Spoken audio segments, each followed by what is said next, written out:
আসসালামু আলাইকুম, সকলকে স্বাগত নতুন আরেকটি ভিডিওতে। আজকের এই ভিডিওতে আপনারা দেখতে পারবেন 25-26 শিক্ষাবর্ষে প্রাথমিক বৃত্তি পরীক্ষার ফলাফল ওয়েবসাইটের মাধ্যমে কিভাবে দেখবেন। তো ভিডিওটি দেখতে থাকুন। আপনারা যারা আমার চ্যানেলে নতুন, অবশ্যই চ্যানেলটি সাবস্ক্রাইব করবেন। ওয়েবসাইটের মাধ্যমে কিভাবে দেখতে হয় আমি আপনাদের দেখিয়ে দিব। চলুন দেখা যাক।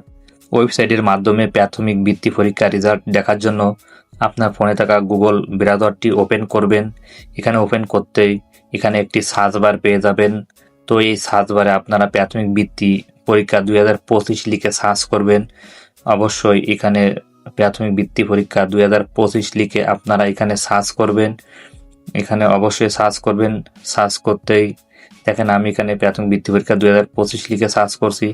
সার্চ করতে আপনার সামনে এরকম একটি ইন্টারফেস চলে আসবে। এখানে প্রাথমিক শিক্ষা অধিদপ্তর লেখা আছে। টিক মার্কের উপরে প্রাথমিক শিক্ষা অধিদপ্তরে এখানে ক্লিক করবেন।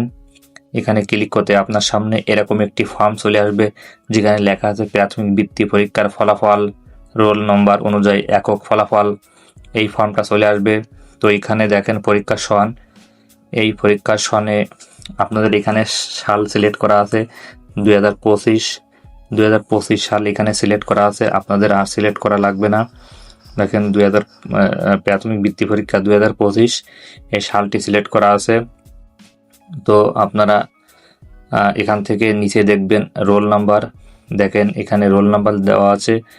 আপনার ছেলে বা মেয়ের পরীক্ষার রোল নাম্বারটি এখানে বসিয়ে দেবেন।